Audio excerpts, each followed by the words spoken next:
Some news now that's getting a lot of attention on the Business Courier web and social media sites. Mayor John Cranley blasted city council members last week after 3 members did not show up for a vote on a major expansion of Cincinnati Children's Hospital Medical Center in Avondale.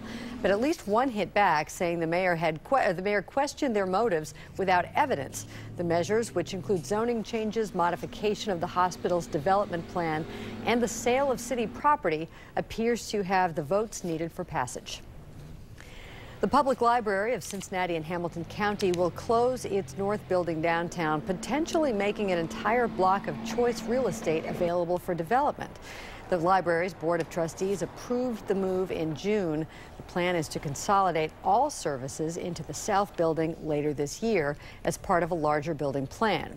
But only 20 years ago, the north building currently houses space, including the Children's Garden and Children's Learning Center. Cincinnati Waterworks officials reportedly say they might have to seek a slight rate increase to pay for work to stop the hillside from moving along a portion of Riverside Drive. The city has spent just under $10 million so far for a retaining wall. Another $10 million is needed for a second phase. The city ordered the emergency stabilization effort earlier this year when testing equipment showed increased movement along Riverside Drive in the East End, about 2 miles east of the Montgomery Inn Boathouse. The iconic Hutapole smokestack that graces the former brewery in Queens Gate will have to be torn down. The Port of Greater Cincinnati Development Authority, which owns the site, says it will cost nearly $1 million to salvage it. In March, Cincinnati City Council voted 8-1 to provide funds to demolish and remediate the brewery. At the time, the port guessed that saving the smokestack would cost about $100,000. The port hopes to clear the land and redevelop it.